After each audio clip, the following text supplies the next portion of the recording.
मित्रों, धरती पर जी प्राणी ने जन्म लिया उसकी मौत भी तय है। ये एक ऐसा सच है जिसे बदला नहीं जा सकता, परंतु क्या करने के बाद हर किसी को मोक्ष मिलता है, इसका सीधा उत्तर है नहीं। इनमें से कुछ ऐसे भी होते हैं जिनकी आत्मा सदियों तक पृथ्वी लोक में ही रह जाती है। इसका कारण है कि उनकी काल मृत्यु हो जाती है। आपने कई बार देखा होगा कि आए दिन लोग सड़क दुर्घटना या फिर किसी आपदा का शिकार हो जाते हैं और अपनी जान गंवा बैठने हैं। ऐसी मौतों को धर्मशास्त्रों में काल मृत्यु कहा गया है। काल मृत्यु वह स्थिति है जब शरीर तो नष्ट हो जाता है लेकिन आत्मा संसार में ही बनी रह जाती है। लेकिन सवाल ये उठाता है कि आखिर ऐसा क्यों होता है? काल मृत्यु के पीछे क्या कारण होता है और उसके बाद आत्मा का क्या होता है? आज के इस प्रस्तुति में हम इसी के बारे में विस्तार से इस प्रस्तुति में हम जानेंगे कि काल मृत्यु क्यों होती है, काल मृत्यु के बाद उसे आत्मा का क्या होता है, काल मृत्यु कैसे होती है, काल मृत्यु से बचाने का मंत्र क्या है, आत्महत्या को पाप क्यों माना गया है। इसीलिए इस वीडियो को पूरा देखें। डर ना करते हुए आज के प्रस्तुति की शुरुआत करते हैं।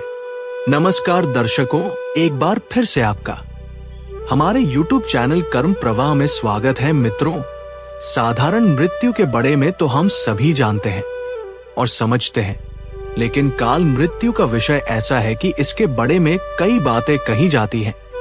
गरुड़ पुराण के साथ में अध्याय में पक्षीराज गौर के पूछने पर भगवान विष्णु कहते हैं कि अगर कोई प्राणी भूख से तड़प कर मार जाता है या किसी हिंसक जानवर द्वारा मृत्यु हो जाती है या फिर किसी जहरीला पदार्थ सेवन करने से या फिर पानी में डूबने से किसी मनुष्य की हो जाती है, तो ऐसे मनुष्य को काल मृत्यु की श्रेणी में रखा जाता है। फिर पक्षीराज गरुड़ पूछते हैं कि ये नारायण काल मृत्यु क्यों होती है, कृपया मुझे विस्तार से बताइए। तब भगवान विष्णु कहते हैं कि है पक्षीराज, काल मृत्यु किसी भी कारण से हो सकती है, फिर चाहे वो किसी रोग के कारण हो या दुर्घटना के कारण। ऐसे में मनुष्य अक्सर यही सोचता है कि काश ये उनके साथ नहीं हुआ होता तो शायद उनकी मृत्यु नहीं होती, परंतु काल मृत्यु का कारण अनेक जनों में किया गए दुष्कर्म को बताया गया है। फिर गरुड़ देव पूछते हैं कि है भगवान, जब वेदों में मनुष्य की उम्र 100 साल निश्चित की गई है तो उनकी काल मृत्यु क्यों हो जाती है? इस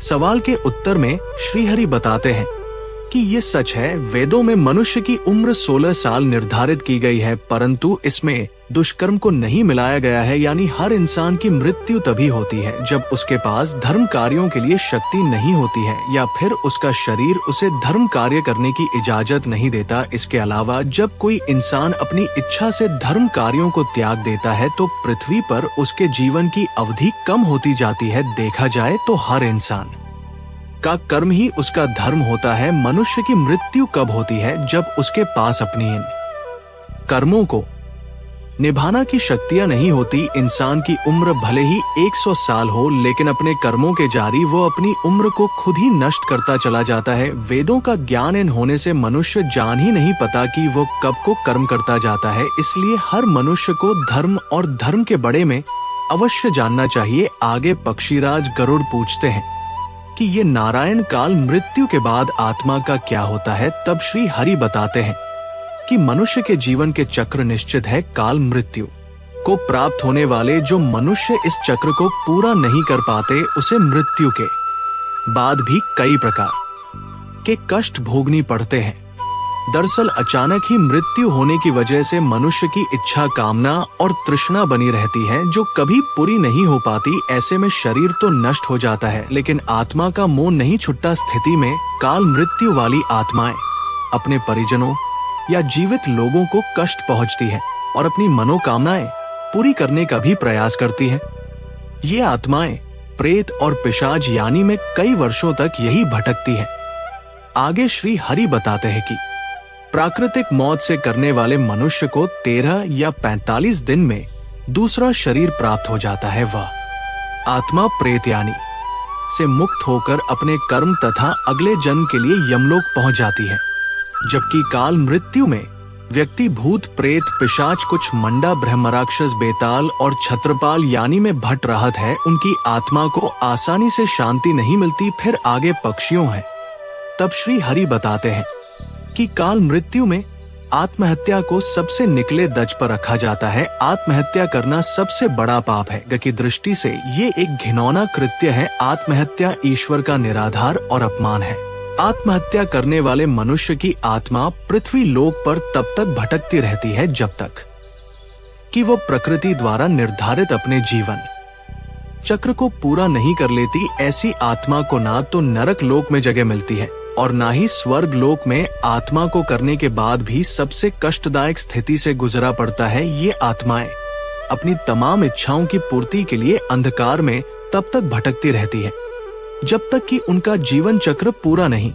क्योंकि यदि मनुष्य आत्महत्या करता है तो उसके कर्म और उसे शरीर कार्य पूरा नहीं होता, इसलिए आत्महत्या नहीं करनी चाहिए। मित्रों, आत्महत्या करने वाली आत्माओं के कष्ट को तो नहीं कम किया जा सकता, लेकिन गरुड़ पुराण में काल मृत्यु को प्राप्त मनुष्य की आत्मा की शांति के कई मार्ग बताए गए हैं। आधे करुण देव पूछते हैं कि हे त्रिलोकीनाथ, काल मृत्यु वाली आत्माओं की शांति के लिए उनके परिजनों को क्या करना चाहिए? तब भगवान विष्णु बताते हैं कि काल मृत्यु प्राप्त मनुष्य के परिजनों को नदियां, तालाब में तर्पण करना चाहिए। साथ ही अमृत आत्मा की इच्छा की पूर्ति के लिए पिंडदान और दान पुण्य जैसे सत्कर्म करनी चाहिए, ताकि उनकी आत्मा को जल्द ही मुक्ति मिल सके। ये सत्कर्म कम से कम 3 से कर वर्षों तक करना चाहिए, तब जाकर कहानी काल अमृत आत्मा को मुक्ति मिल पाती है और उनके नए जीवन की शुरुआत होती है।